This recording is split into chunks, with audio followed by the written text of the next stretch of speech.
This fort, this very small fort, is the first record that we have of a European structure being built in New York State.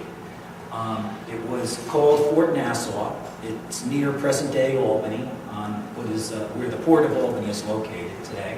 A small building.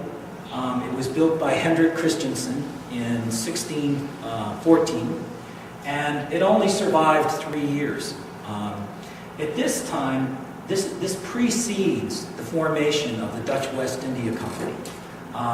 So what's happening in 1616 is that traders who are represented by various companies are coming to the Hudson River, and they're competing with each other for the same goods. And the competition sometimes became fierce and somewhat violent. There's a story of one ship, the Nightingale, in which the crew mutinied and took the ship over and became pirates in the Caribbean. Christensen was part of that conflict that was going on down here in the lower part of the Hudson River, and decided to take his crew farther north. So he sailed all the way up to where Albany is today. He's a clever guy, and he's able to trade with the Mohawks and the Mohicans, these two tribes that don't get along with each other at all. And he's doing very well. He's doing so well that he decides to leave some of his men behind and let them stay there and trade year-round. So he built this small building. It only lasted 3 years. In 1617, it was destroyed by a flood. Christensen had to rebuild it and get it operational again, but on one of his voyages up the Hudson, he was attacked by a group of Indians somewhere north of Manhattan, and he and half of his crew were killed. So this fort was never rebuilt. Well, what happened was that the Dutch recognized the importance of the river and the people and the resources. The company, the West India Company, was formed. Kilian van Rensselaer was made a patroon. And in 1624, this little wooden fort was built where Albany is today. This is Fort Orange. I did this painting 30 years ago. And I think I painted this particular fort 7 times. And every single time I painted, it's been a little bit different. And the reason is that over the course of time, I learn more about each one of these subjects. And so as I become a little bit acquainted with it, I learn about some facet of it that I didn't know before. I paint it again, and I try to correct it. And I'm continually doing that. This is a painting called A View of Fort Orange. Now, Fort Orange is very small. It's in the background, but it's painted in a slightly different way. The bastions are a little bit different. And this painting basically depicts the arrival of colonists from the Netherlands. The ship was called Gelderblom, the flower of Gelderland.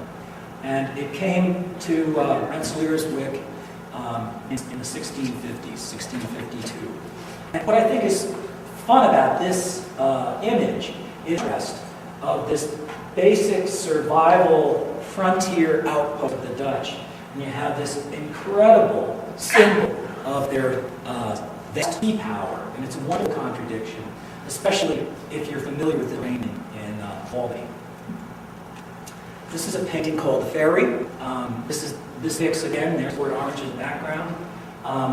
This is a painting that I developed from a description that was given us by Father Isaac Jogues, who was a prisoner of the Mohawks, who was rescued by Aaron Van Curler, and then later came to stay in Fort Orange until he could find safe passage back to Europe.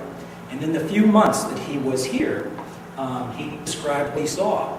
And he was describing it not as a Dutchman, but as a foreigner. And so I always thought that description meant a lot to me, because it was as if someone from the outside was observing. So he talked about the buildings being thatch and boards, and talked about the fort. He didn't care for the fort very much.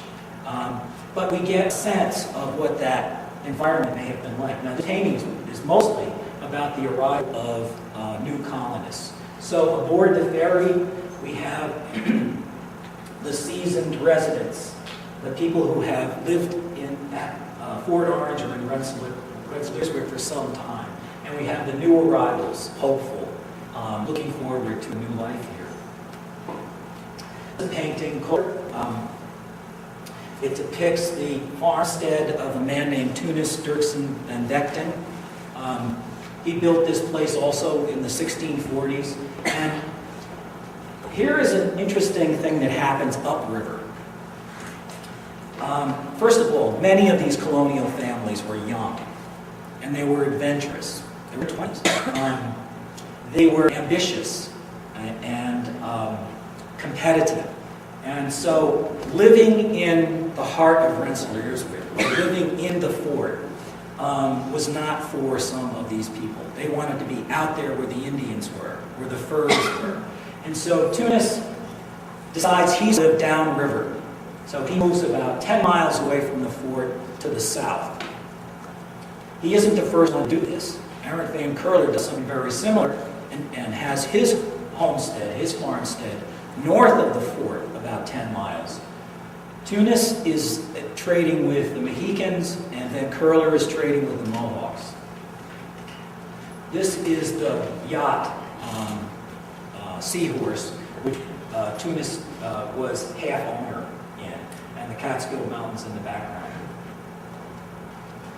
This is the house barn of Aaron Van Curler, now done about a year ago by an author named James Bradley.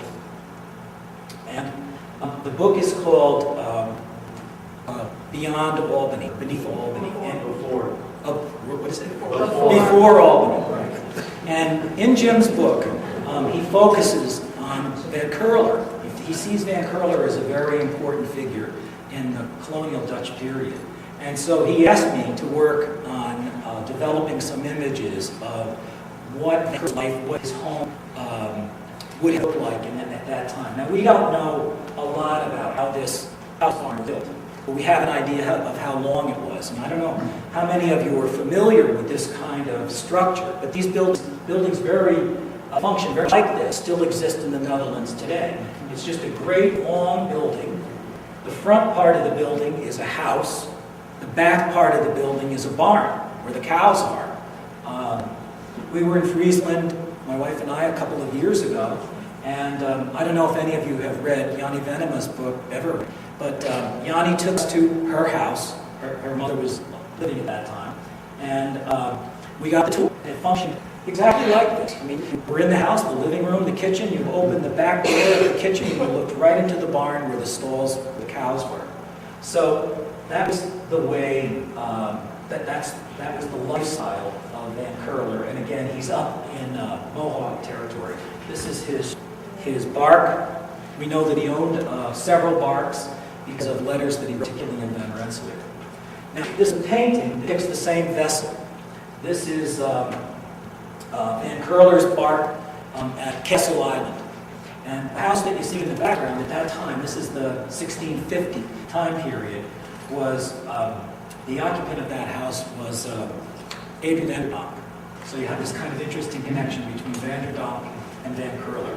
And Dutch ships basically handled cargo Hudson River the same way they did in the Netherlands. They would run aground at high tide. The tide would go out. They'd put boards down on the mud flats, and they'd carry the cargo or offload the cargo. When the tide came back in, the vessel was refloated and off it would go. So that's what's happening here. And we have some slaves in the foreground who are working on this cargo.